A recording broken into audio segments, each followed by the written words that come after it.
Topesi bino bote bayimboka bozuli bakolanda biso à travers le monde bakolanda biso na ba téléphone portable na bino ba ordinateur na bino ba télévision na bino partout penza bisika bokolanda biso na yebi mingi bolanda biso na France bofandaka penza ba pasteur ba footballeur ba musicien ba commerçant donc pona kolanda penza la même Africa na kati ya masolo na biso ya mokolo na mokolo ya Congo Impact News ya mokolo lelo tozali penza na esingo mingi toyebi yango biso malamu penza ngana bino lolenge pandémie ya COVID-19 ozali penza a propagé à travers le monde ba mboka ebele lokola ba Italie basili pena ko bungisa bato ebele pona dernières informations tozali nango plus de 20 000 cas, donc plus de 20 000 cas au Bazali Penza atteint na bokonoana ya COVID-19. Mokola lelo to yambi to ko yambela bino pena mosala nzambe moko. Bato mingi bituni penza est-ce que nzamba lo barakaka? Hein? Nzamba lo barakaka et pandémie ya bo nzamba lo bitenza mafandika akimia et pourtant na Congo awa na Kinshasa awa bato babondelaka mingi nzamba koloba te bakangi ba église ba église no mikolo yo e kwa kopema nanu pendant 4 semaines pour mon pipo eleka nzamba koloba kaka te mokola to kosola penza na prophète lui akolobela biso pena de la part du Seigneur alobe azali na message oyo nzamba pesiye a adressé na peuple congolais parce que ba congolais selon ba prophétie ba sala nzamba mingi to pe oyo bato ba kendaka penza na kolukuta na nzamba alobaka ete Congo ezali mboka moko béni pe ezali moko ya ba paradis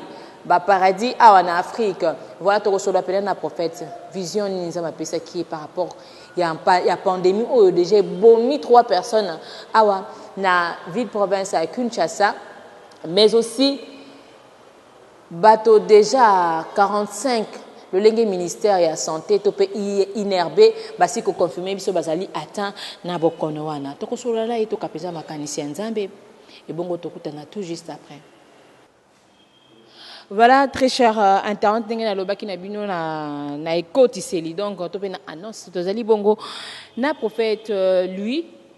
akoloba biso penza vision ya nzambe par rapport ya mayeko le kalamboka Moussa na nzambe boni. Merci maman journaliste, que Dieu vous bénisse. Prophète lui Mutunu, guerrier de l'Éternel. Nzambe a solaka toujours na mutumoko et na mutumoko wana nde asangisi ute bandeli na nyonso akiko pesa peuple na ye. Pote peuple azala instruit. D'abord, prophète, d'abord, c'est vrai que l'accès biso pensa ba fiche makamon sto ko expliquer biso wana mais prophète tonto yeba pona nini bozaka so boza basala nzambe mingi na mingi to mona basala nzambe il faut tia moi kombo par exemple yo te kombo na ombo guerrier de l'Éternel nzambe tabengo guerrier de l'Éternel to yo moko mi pesi po ba msuto zana ba la réserve de l'Éternel les nzambe tapesa bino ba sous kombo wana to bino moko de bomi bamba. Merci maman. Au constat le loko morte de la part de Dieu.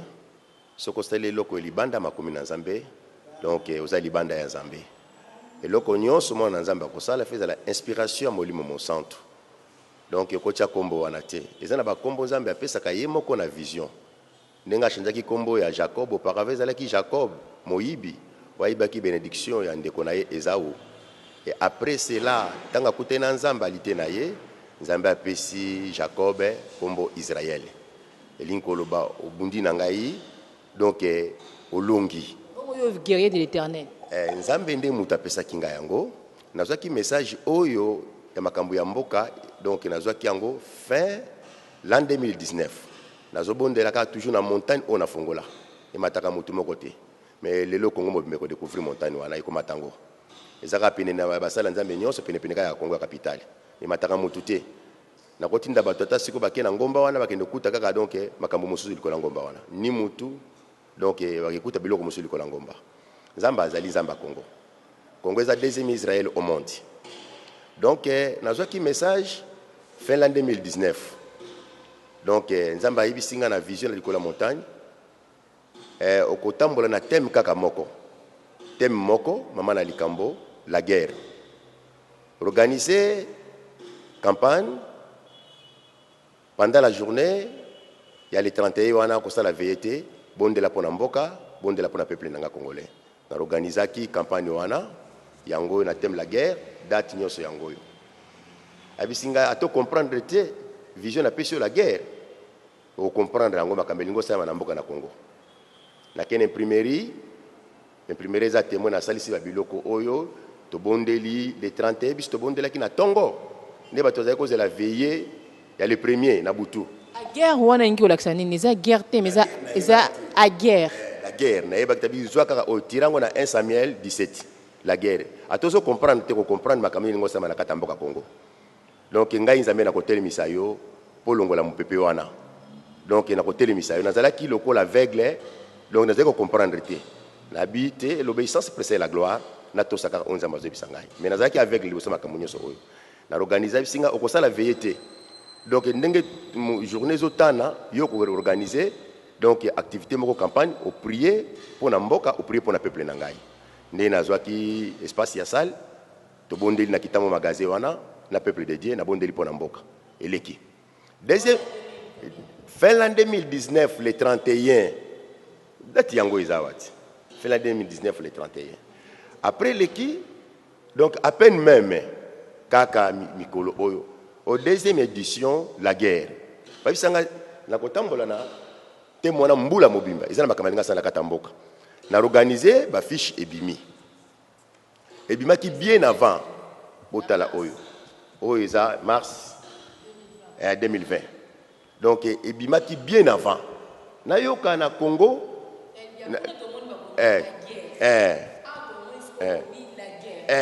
nyonso ezaka le même thème là ezali le même thème à guerre le même thème kamoko le même thème moko donc tango na bimisi ba fiche oyo bien avant na ba tract et kabamba kizana maboka ba ebele bien avant pour na préparer kama kambonza mabisanga avant donc tu yoko na Chine mon pépé ya coronavirus et comme ko boma après cela tu yoka président Koloba tous la président Ngaloba mbala moko président Koloba pas d'activité comme ça la matin na katamboka ni église ni nyonso bloqué classe d'église maman konza mabisinga omoni révélation na pesa ki opona thème oyo la guerre yango oyo donc marque de bêtes elongo musike elingi ya po ebuma peuple na ngai mais mosala nzambe mettons nzambe apesa ka vision apesa déjà na ma détail mais nzambe atiki na moi suspense boya apesa ka thème apesa ki ba contenu teke mpona makambo oyo ekoya ayebisa kingai na utoyebisa yo donc zela ndenge la pesi yo thème oyo okomona makambo nini koyaka oko comprendre zo comprendre thème teza révélation la pesi yo ato comprendre te yo moko po yebaki na yebaki te ayebisinga zela okomona makambo ekosalema na kati ya mboka nde donc na moment wana nde ko comprendre donc thème on apesa kiyo nde na kotelemisa yo po oyeba ko défendre corps na ngai église na ngai attaquer corps de Christ ndesiko na deuxième édition oyo siko tangu to préparer to bando kabola ba tract to bimisi na ba fiche to afficher ça partout ce que boki ata na rompe smart ko mona kitambo ko mona boki presque ko mona ba tract kabamba ki pena ebele siko mbala moko to ki sango na Chine déjà coronavirus et bomi donc bomi ba donc ndenge ba toazo ko se vanter ndenge sango yaki journal yaki maman to kité président Koloba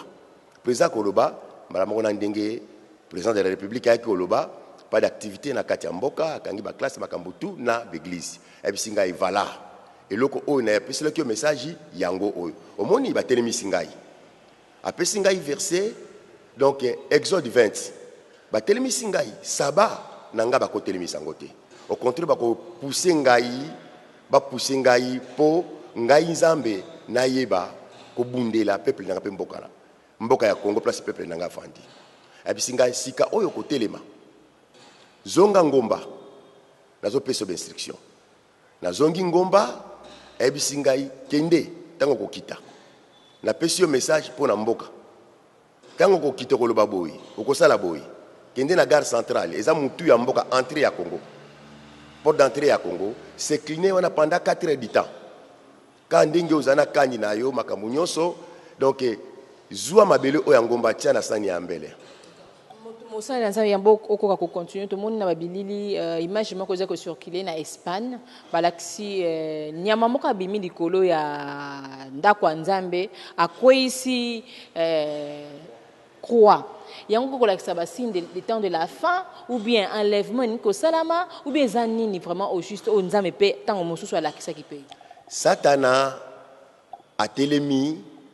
po alakisa force na pas bisor na ye marque de bête a telemi pour la force na ye mais aye na Congo pour na komeka ndenge abomi kuna Congo eza innocent Congo eza innocent peuple congolais eza innocent botere ya makambo oyo obomoni kuna na musika basini bozomona wana obomona ki wana Espagne donc kolo Yesu akokwisa bokonji wana ya Satana eza déjà renversé uta Yesu na ikulusu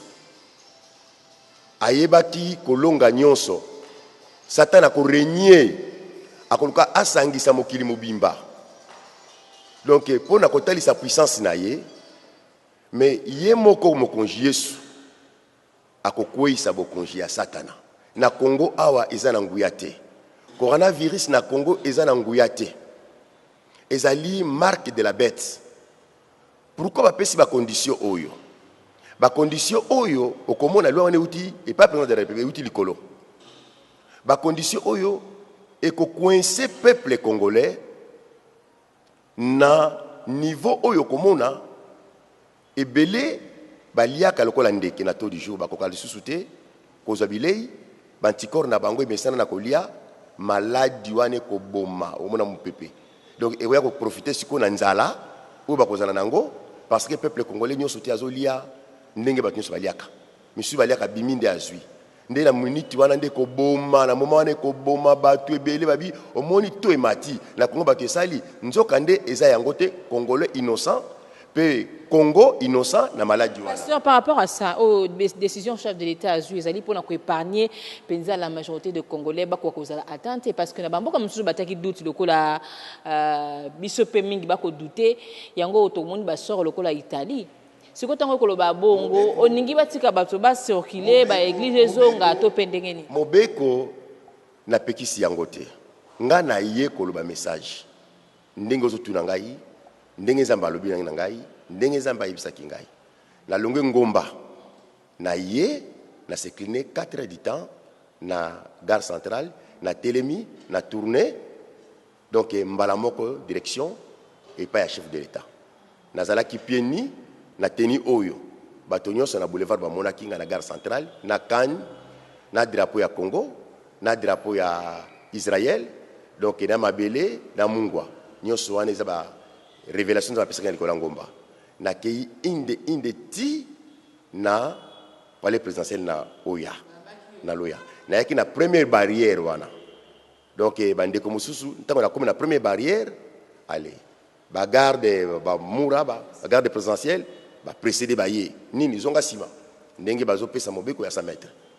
na pusani nini na bi na ye président de la République na besoin ya kopesa message on zambati ndingai et pas ya président de la République attaque numéro 1 en mboka asangisa basali donc asangisa basali nyo nzambe après en bref on a baki na message pas chef de l'État message yango eza nini loba ngabe atasi boboyi ko yebisa ngai boboyi na kutana naye boka mata message bo mema pas ya chef de l'État loba message bazala ki mibale na ba monsieur ba tenue civil ba pusani message eza nzamba ibisinga asangisa basali ya nzambe nyonso na kati ya mboka tanga ko sangisa bango tokende ko bondela pona fleuve Congo na biso mboka na biso fondement nango ezali fleuve Congo esimbami na fleuve Congo alobi maladi oyo ezate na Congo c'est-à-dire eza maladi ba congolais te eza maladi ba congolais te ba congolais baza ba innocent botera maladi oyo bazali euti libanda basali la nzambe ya mboka Congo bokende bokobondela pona fleuve Congo tango bokobondela pona fleuve Congo okozwa mabele oyo na pesi likolo ya ngomba okobwaka yango na kata fleuve bobwaki na kata fleuve ozwi mungwa bobwaki nyonso ozosala ekomama na kati ya Biblia esi esalema. Après cela na ko transformer mboka ya Congo peuple congolais peuple congolais za likolo ya mabele ya Congo na ko transformer yango mboka ya Congo peuple congolais akozala épargné baotere ya likambo oyo bango moko bakosibir na ko continuer ko beta tina mai po bameki kanda na ngai baye ko meka ngai nazaka na conquérante soki président de la République donc aboyi ko salela makambo oyo na konokisa mbula ya makasi mbula ne konoka 2 jours ya makasi wana kutute mbula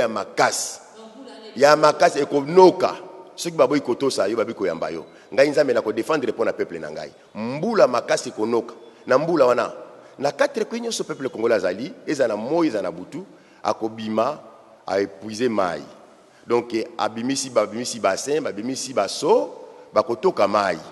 Mosala na Nzambe pona koloba ete message wana ezaka pona ba congolais au baza awate ata ba baza na France ba bazali na Angleterre ba bazali na États-Unis bazali ko faire partie à message haut. Oui. Baza ba congolais. Liberté ya Israël. Elandaki ba na Israël partout bazalaki. Place bazali basambela kanza moko ba fixa ka regard na bango na Israël. Donc c'est ça. Tant que to bengi congolais Congolais zaka esika moko te. Biso to esika moko te. To fanye na esika moko te. Et des Congolais baza loin de nous. Baza à l'extérieur de notre pays. Les mêmes actes de kosala, les mêmes actes de kosala pour na bisika bazali. Ambassade ya Congo, tant que les États-Unis représentaka nini? Mboka États-Unis. Ambassade za na Congo, les États-Unis à Congo, ils représentaka Congo. Donc ba kokinetela ba ambassade oya biso bisika ambassade na biso, ils représenter mabele na biso. Donc toki mai partout bazali baki bazui mabele ambassade bale moke kaka bameli mai wana nzambe bisika bazali transformation kolanda bango kaka délivrance epesa meli biso na mboka na Congo wana ezali deuxième message soki bakotosa te o nzamba alobi pona ko sangisa basala nzambe yemoka ko défendre peuple na ina mboka na ye parce que batelemisi ye sabeza ya mutu te bateza ya nzambe avant mokile salema dia nzamba azala kinzambe ndako nokisa bambula mibale ya makasi peuple congolais bisika zali bakobima ba épuiser mai so ba épuiser mai après bazeli ba le mabele wana epoleli mbula mukena libota nyonso ba le na nombre bazali après ba meli mai wana libota nyonso transformation ko salema botera makambo porte d'entrée nzamba ko continuer ko frapper boko mona lisusu mai ko inondation ko salema na bangambo wana place maladi oyuti boter ya makambo oyo ezali deux pays Chine Amérique. Troisième guerre mondiale lenge bato bakoloba. Ezali Chine Amérique. Bazo wele la puissance na bango. Mais na kat tomoni Italie, na Italie faut boyeba. Ainsi dit l'Éternel, oracle de l'Éternel. Merci beaucoup Bayimbo Kabolandi, prophète lui le lenge penza apesi message oyo nzamba apesi prophète poto kabwana yo bato ba retenir nini mais aussi na bato mingi ba dutaka mingi na basa nzamba ba prophète mingi ba comment ba aventurier ba yaka karabo pona koluka kanyaka okoloba na bango nini mama nyoso tozana ngona mokile kotikala bokonje kotikala bomenge kotikala nous sommes les pèlerins na sena moi okoluka mbongo kedango wapi atokomi multimilliardaire ba pesi likolo na se bokonje na likolo le kinyonso okobungisa nango bomoi na se côté nazana besoin te mutu abenga nga pesa ngai mbongo na yeko défendre corps na Nzambe Nzambe azana besoin pesa saba batikele saba na ye Exode 20 6e jour nde asalaki misala nyonso esilaki na 6e jour 7e mukolo oyo ye apemaki alobi na te koloba ngo déjà nazozongela ngo mona na ya mobali ya mwasi travailleuse nyama na yo akoliate eza mukolo oyo tokendaka liboso Nzambe na jeune prier pona kogumba melaka ye donc wana eza marque de bête eyepo etelemeli saba iza Nzambe mukolo Nzambe apema ata batindi babondela na bandako donc prière lisanga eza très important et loko wana komona après cela bakobimisa mobeko moko makasi mobeko ene kozala banda donc na bisale nyonso banda na église ko kita na ba société nyonso ti na bekole ceux qui botosi mobeko wana te donc église e kozala frappé condamné bako kanga basali ya Nzambe bako frappé okomona donc marque de la bête et kozwa pouvoir église et ko se cliner liboso ya marque de la bête. Église c'est Dieu. C'est l'Éternel qui a fait le ciel et la terre, qui nous a créés à son image et à sa ressemblance. Nzambe aboyi yango. Tozo kota kala mingi te na Pentecôte. Apesinga ba instruction tant ba kopesa nzela basala Nzambe. Bozongela ba église ko sambela. Bomé ko kota na ba église te. Bokota na ba église te. So kota na ba église boko bomisa bandimi ebele ba peuple Nzambe. Pour marque de la bête déjà efandi ndengo to saki efandi liko l'église. Bino nyonso na kolakisa bino ngombo na utaki. Tokende ko célébrer Nzambe likola ngomba. Pasteur ko kuzwa yo ozu ata bandimi ndambo bokena bango mutu azala mbongo na mboka Congo. Ozaka na mituka aider peuple congolais. Bimisa mituka biso nyonso tokende ko célébrer Nzambe 3 jours likola ngomba. Avant tokizonga na l'église oyo bozalaka otozalaka. Donc toko célébrer Nzambe 3 jours toko bondela epo na mboka Congo pepo na peuple congolais.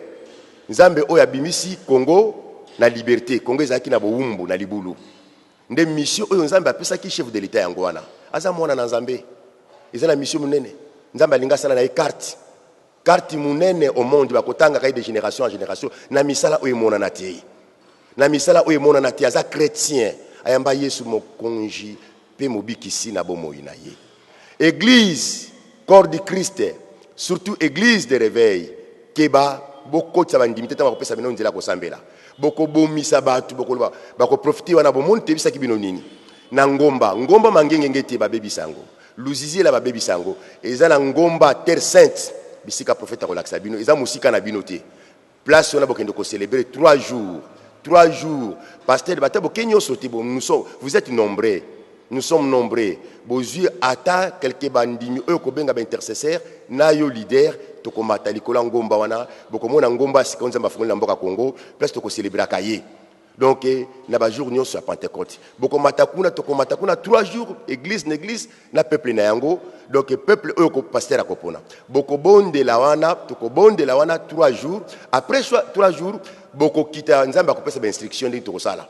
toko célébrer fête à Pentecôte au Congo le to célébrer Kangote toko célébrer la délivrance à Congo ndenge Nzambe alongisi biso donc marque de bête donc antichrist alinga ki imposer église à Congo est la deuxième Israël au monde Félix Azar Nzambe azali mon Christ chrétien en Jésus-Christ l'église de réveil que Dieu vous bénisse. Voilà très cher internet de Congo Impact nous avons tous suivi le message Oyo prophète lui asili kopé sabiso par rapport à Nzambe alobi na ye pour la pandémie oyo mais aussi pour le monde entier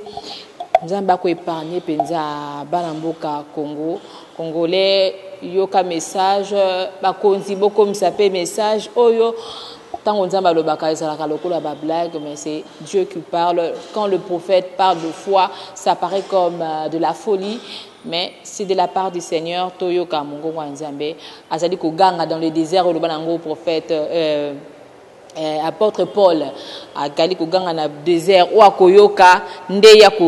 akobikisama un grand merci na bino surtout na sengi na bino bo partager vidéo oyo pona ko komisa peza message oyo na mato ya bakonzi mais aussi bosunga pe Congo Impact News bo s'abonner enfin que Congo Impact News et quoi kokende liboso un grand merci à Redi qui est derrière la caméra vraiment merci pour la Moussala Kitoko numéro zali affiché wana bo benga bo comment enfin que beaucoup en contact direct na prophète lui to na très prochainement bye.